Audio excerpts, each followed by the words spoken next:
Mesdames, Messieurs, bon samedi, bon week-end chez vous. Merci de passer tous ces temps en famille. Bien sûr, en train de regarder Kivu Morning Post. Nous sommes là pour la rétrospective. Nous parlons des actualités au courant de la semaine avec une dose d'analyse de la situation sécuritaire à l'est de la République démocratique du Congo. À Masisi, c'était agité au courant de cette semaine. Rubaya, Kinigi, Luke, Katobotobo. Aussi, un point sur Nyabiondo. Nous en parlons aujourd'hui. Jospin, bonjour et bienvenue. Bonjour Blaise, bon week-end à vous et bon week-end à ceux qui nous suivent de partout à travers le monde. Il y avait des tentatives cette semaine de la prise de Rubaya, de tentatives déjouées par l'FC 123. Aujourd'hui, là, le Ouazalendo se retrouve vers la colline Moulema, c'est à quelques dizaines de Louké, Mhm.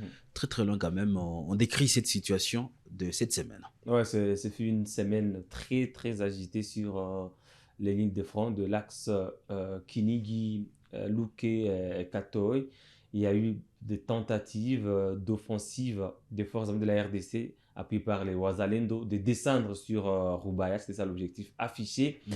Et il y a eu une grande victoire sur les réseaux sociaux que sur le terrain parce que certaines pages sur Facebook, certains même journalistes basés à Kinshasa ont annoncé tambour battant. J'ai même lu sur la page de la RTNC Kinshasa sur Facebook annoncé que Rubaya était passé sous contrôle des forces armées Des fausses congolaises et des informations. Ouazalendo. Heureusement que nous sommes sur le terrain. Mhm. Nous sommes là pour vérifier à la source l'information afin de vous donner la bonne information. Et nous étions parmi les rares médias pendant ce temps-là à avoir la bonne information et à déployer toutes les ressources sur le terrain pour avoir la bonne information selon laquelle le Ouazalendo n'était pas ni à 4 km de Roubaix, ni à 10 km, d'ailleurs même pas à 20 km Mhm. de Roubaix. Bien sûr, il y a eu des grandes offensives et dans les alentours de Luque et de Kinigi, mais les forces coalisées de Kinshasa n'ont pas réussi à atteindre même Kinigi. Parce que aussitôt l'administrateur territoire de Massissi s'est rendu à Rubaya, il est allé jusqu'à Kinigi, jusqu'à Kibabi d'ailleurs, Mhm. pour rassurer la population face à cette psychose qui a été installée par ces fausses informations. Mhm. On l'a vu lorsqu'il y avait des combats, un déplacement massif de population. D'ailleurs, se sont dirigés vers Kibabi. Leur situation reste inquiétante jusqu'à ces niveaux. Ils n'ont pas encore regagné leur village, malgré que les Ouazalendo ont été repoussés de loin.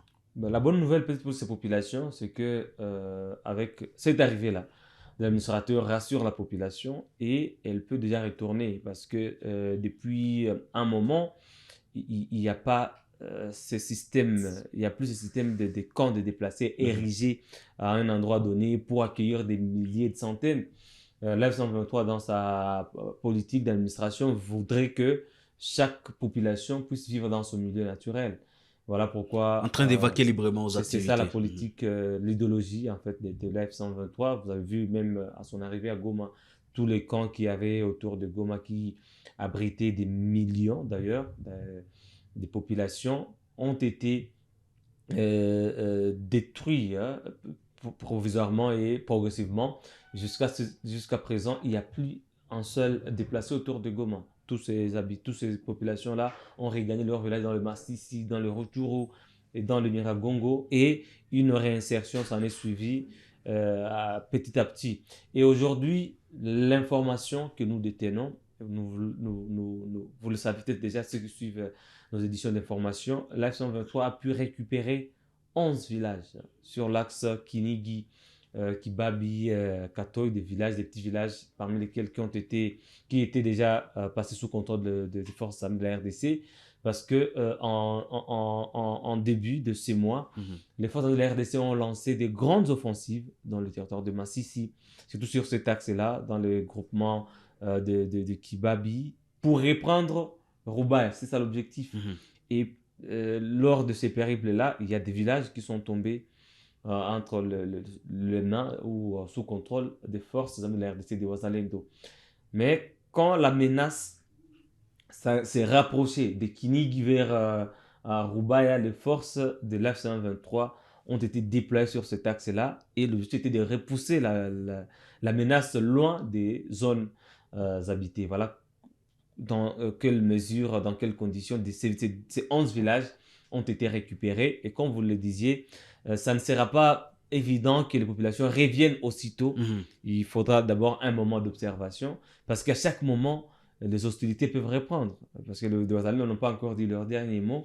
De là où ils sont repoussés, Ils continuent à toujours Moulema, à à se menacer. réorganiser et à chercher encore à reprendre les hostilités.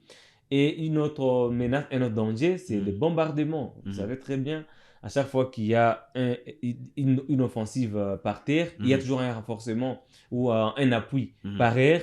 Et quand des zones habitées constituent le théâtre des hostilités, parfois les populations sont victimes de ces bombardements par des agents de chasse des forces armées de la RDC. D'ailleurs, nous l'avons encore enregistré à Roubaïa, une attaque de drone. À Rumangabo aussi, ça faisait quand même réfléchir. À Rumangabo, on a attaqué un atelier de couture, des veuves Heureusement qu'il n'y a pas eu des éco-gardes. Mais à Roubaïa, il y a quand même destruction de maisons, des paisibles populations. Oui, ce sont des dégâts collatéraux quand on vit dans une zone à forte turbulence comme à Roubaïa, quand on sait que les lignes de front sont à 20 km, à 10 km, il y a toujours à craindre. Ce que nous pouvons peut-être déplorer comme journalistes, c'est le non-respect du droit international humanitaire. Parce que quand même, nous n'avons pas de problème avec les hostilités, avec quel village est tombé, quel village a été récupéré. Ça, on revient juste au fait. Là n'est pas notre problème. On est là pour informer juste ça. Quel village a été repris. Ça ne nous engage pas, ça ne nous concerne pas, c'est une affaire militaire. Ce qui nous intéresse, c'est le respect du droit international humanitaire, c'est les conditions dans lesquelles ces populations qui ont quitté Louké vivent. Des conditions dans lesquelles ces populations vivent à Kibabi.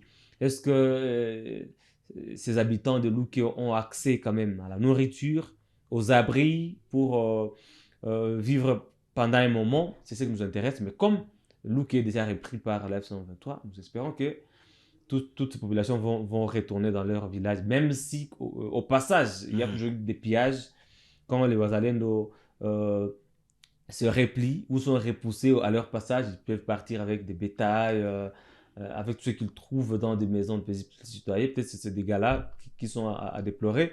Mais quand même, ces populations vont encore retourner dans leur village et vivre paisiblement. Les combats ne sont pas terminés, Blaise.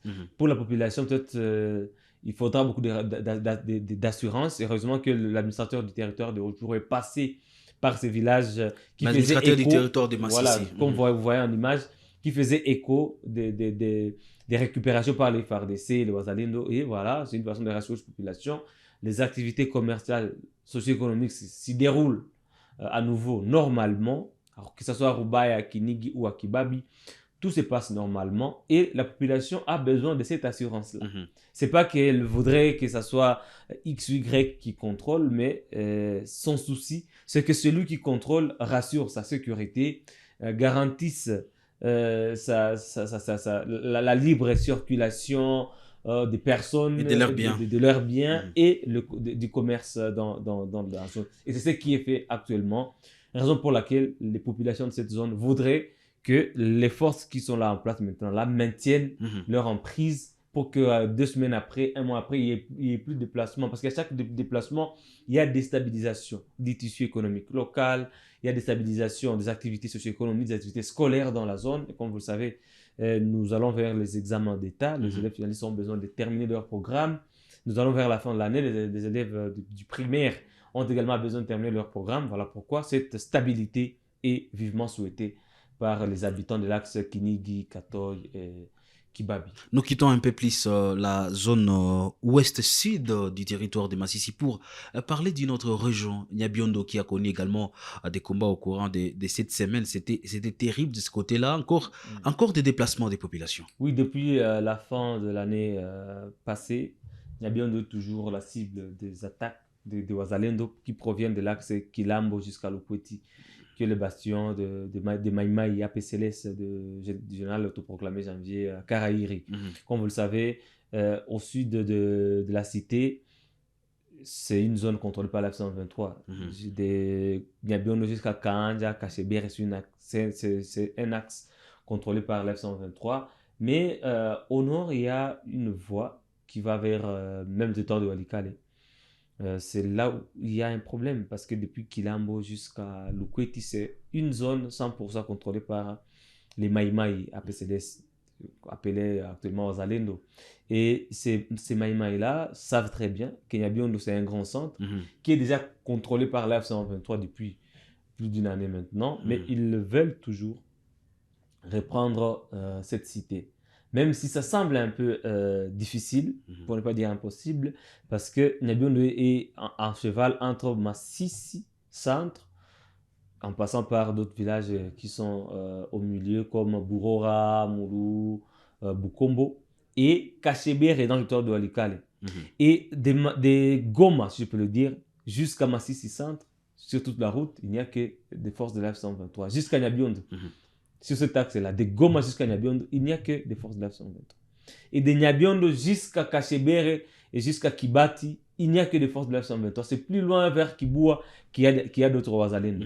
C'est-à-dire que pour prendre Nyabiondo, il faut d'abord partir de Kibua dans le Walikale jusqu'à Kibati, Kachebere et Kanja jusqu'à Nyabiondo. C'est long comme voyage. Il faut encore sortir, par exemple, pour ceux qui sont à Moulema actuellement, il faut prendre Kinigi, prendre Luke, reprendre jusqu'à Rubaya, avancer jusqu'à Biambwe, prendre la route de Massissi, prendre aussi Massissi centre pour avancer jusqu'à... D'abord, avant d'arriver à Massissi centre, Louchébéré. C'est un long périple, c'est pas à Louchébéré, il y a une colline terrible, difficile même à escalader. C'est ça le problème. Donc on s'est dit, bon, juste quitter juste Kilambo, je ne sais pas, Lukweti, et prendre Nyabiondo, c'est un grand risque. Parce que même si les forces de l'F-123 laissaient les Maïmaï reprendre Nyabiondo, ils vont encore le contourner. Ils seront encerclés et contenus.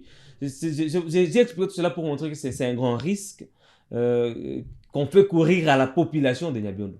Parce qu'il y a des obus qui sont tombés à Nyabiondo centre lors de cette attaque et qui ont tué 2 enfants, malheureusement. Et 3 autres ont été grièvement blessés et soignés au centre de santé de la place, à l'hôpital qui est là à Nyabiondo, financé par MSF. Les soins sont heureusement financés par MSF, mais c'est gratuit. C'est une attaque qui n'est pas bien calculée, mais qui n'est pas stratégique, et parce que ça expose les populations civiles. Il faudrait peut-être viser les positions de l'F-123 qui sont autour de Nyabiondo, mais pas le centre qui est habité par les civils. Peuplé. Nyabiondo, c'est un grand centre de Massissi. Et actuellement, comme vous le savez, tous les habitants des Manga, des Bouimba, des Lusali, tous ces villages-là qui avaient fui les hostilités se sont retrouvés à Nyabiondo. Même ceux qui ont fui Kibati et certains qui ont fui même Kachebere se sont retrouvés à Nyabiondo. Nyabiondo devient un grand centre, plus que même Massissi centre actuellement. Alors, le cibler dans une attaque par artillerie lourde où on jette des obus en plein milieu de la population, c'est lui faire courir un grand risque. Nous pensons que les hostilités doivent rester sur la ligne de front et non pas au milieu de la population, parce que, je le redis encore, c'est bafouer le droit international humanitaire, même si les parties en conflit parfois ne sont pas initiés au droit international humanitaire. Voilà pourquoi certaines organisations commencent à venir à Goma pour donner des formations à l'F-123, aux autorités de l'F-123. Il serait aussi souhaitable que le même exercice se fasse dans les zones contrôlées par les Wazalendo, même si ce n'est pas facile, pour maintenir quand même l'équilibre entre les fronts et les zones habitées. Merci Jospin, merci à tous les internautes, merci à cette grande famille qui vous Morning Post. Nous sommes là parce que vous existez et nous sommes fiers parce que vous êtes des milliers dans les 4 coins du monde. Je vous salue de partout. On se fixe rendez-vous très très prochainement pour d'autres nouvelles sur Kivu Morning Post.